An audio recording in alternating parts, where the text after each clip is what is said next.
Shalom saudara yang kasih Tuhan. Merry Christmas. Selamat menikmati suasana Natal.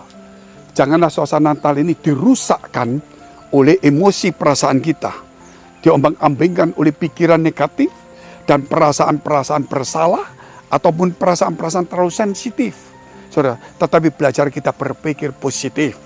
Biar Natal ini kita tahu bahwa Yesus lahir di dunia untuk disalibkan. Disalib itu berarti ada positif. Hidup manusia itu biasanya cuman saudara seperti horizontal saja. Hubungannya cuma manusia melukai manusia, menyenangkan manusia, mencintai manusia, membunuh manusia. Saudara, semua hubungannya adalah aku. Tetapi Yesus mati di kayu salib karena dia Allah turun jadi manusia. Maka saudara, bukan horizontal tapi ada vertikalnya. Makanya disalib. Artinya hidup selalu yang horizontal menjadi ada vertikal. Supaya kita arahnya juga kepada Tuhan. Supaya Natal ini jangan sibuk dalam pelayanan, tetapi juga saudara harus sibuk mendengarkan firman Allah. Jangan seperti Marta yang sibuk melayani, tapi ketika firman Tuhan, dia tidak mau mendengarkan firman Tuhan. Sebab itu saudara, sebelum kita masuk ke dalam firman yang lebih jauh, kita tunduk kepala kita berdoa. Bapa kami dalam surga, Bapa yang baik, yang kami kenal dalam nama Tuhan Yesus Kristus. Biar pada suasana Natal ini, hidup kami yang negatif menjadi positif. Pikiran yang negatif menjadi positif. Tuhan, perasaan kami yang tumpul boleh menjadi terang kembali. Mata rohani kami diterangkan kembali. Supaya kami boleh melihat cahaya kemuliaan. Sehingga kami boleh mengubah diri kami. Sehingga kami boleh berkaca kepada firman itu. Apakah yang harus kami rubah? Ternyata banyak hal Tuhan. Biar pada Natal ini kami tidak sibuk saja melayani yang membuat kami menjadi kelelahan. Tapi kami juga sibuk mencari firman Allah. Duduk diam di bawah kakimu. Supaya yang sakit sembuh, yang terluka dipulihkan juga, yang punya masalah, tidak punya pengharapan, putus asa, yang lemah dikuatkan dan diberikan pengharapan. Dalam nama Tuhan Yesus. Haleluya. Amin.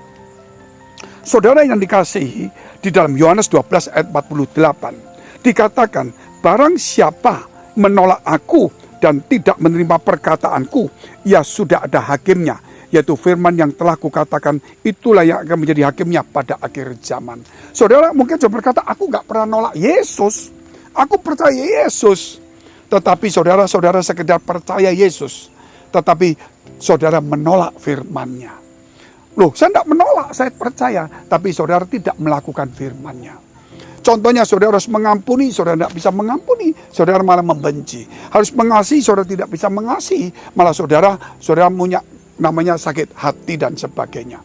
Kecewa. Nah, disinilah saudara sebenarnya kita hanya percaya Yesus, saudara, tetapi kita menolak firman itu. Kalau kita menolak firman, berarti menolak Yesus Kristus.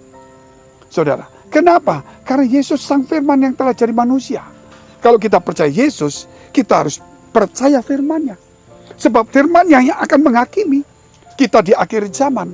Saudara, bukan aku percaya Tuhan, aku percaya Tuhan. Saudara, tetapi Tuhan akan melihat apa yang kita lakukan.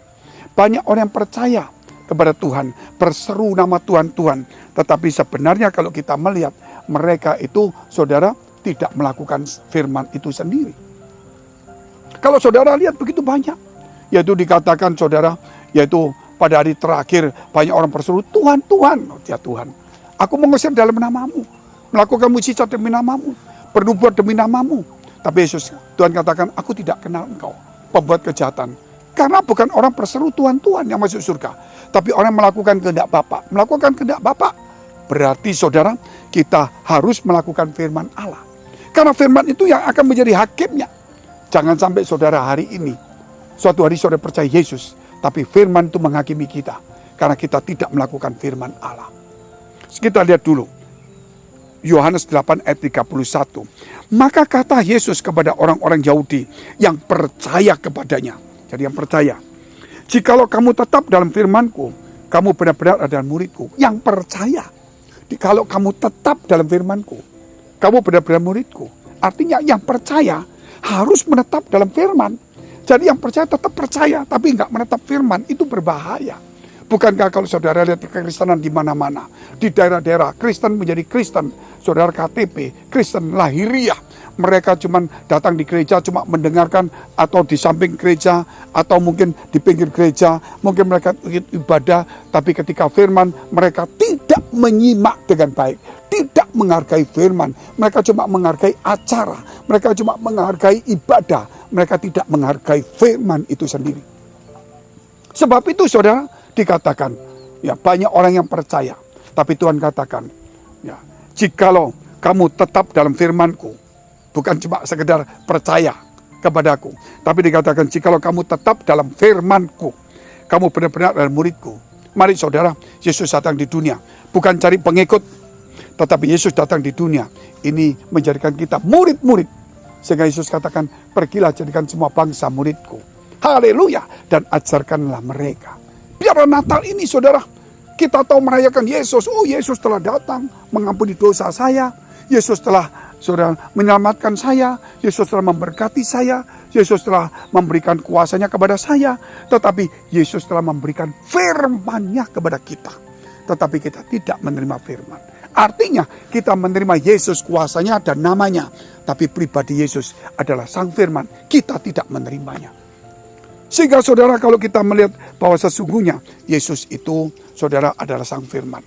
Yohanes pasal 1 ayat 1 sampai dengan 3 dikatakan, pada mulanya adalah firman.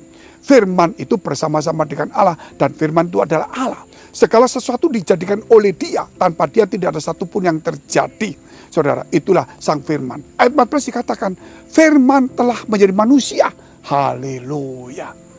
Saudara, mari kita mengubah hidup kita hari ini. Kita harus melatih mendidik kita, telinga kita, hati kita, mata kita, mulut kita, untuk belajar mendengarkan firman, supaya kita bukan sekedar percaya, saudara, tetapi kita harus tetap di dalam firman Allah. Kita membangun hidup kita dengan firman. Kita menerima Yesus sebagai manusia yang telah mati bagi dosa kita.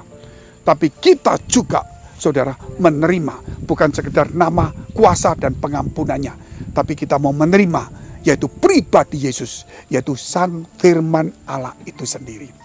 Puji Tuhan saudara, jadi Natal ini sangat berarti bagi kita. Pada tahun ini adalah momentum untuk mengubah kekristenan kita dari agamawi menjadi pelaku-pelaku firman. Dari orang yang suka, saudara, berkata tentang firman, dirubah menjadi orang yang suka mempraktikkan firman. Banyak orang yang memperkatakan firman seperti saya, tetapi sedikit orang yang mempraktikkan firman dalam hidupnya. Haleluya. Jangankan firman menjadi satu pengetahuan, tapi jadikan terang, yaitu pelita dalam hidupmu. Karena kita akan dihakimi oleh firman itu sendiri. Mari kita tunduk kepala, kita berdoa. Bagi saudara yang membutuhkan pertolongan, baik dalam pekerjaan, rumah tangga, studi, karir, maupun keuangan, jodoh, masa depan, dekapkan kedua tanganmu di dadamu. Bagi saudara yang membutuhkan kesembuhan, pemulihan, bagi yang sakit, tumpangkan tangan kananmu bagian yang sakit. Dan saya berdoa, yakinlah, firman itu tidak kembali sia-sia. Firman itu tetap ya dan amin. Dalam nama Yesus, jadilah sembuh, jadilah pulih. Biar hari ini juga firman itu masuk dalam hatimu dan mengubah segala sesuatu, sehingga engkau diterangi hatimu, pikiranmu, perasaanmu, sehingga engkau berubah, sehingga berkat itu turun, dan engkau boleh diberkati secara rohani maupun secara jasmani, supaya doamu terkabul dalam nama Yesus. Haleluya, amin. Jika saudara masih membutuhkan pelayanan doa dan konseling, silakan hubungi nomor tertera di bawah ini. Tuhan Yesus memberkati. Merry Christmas.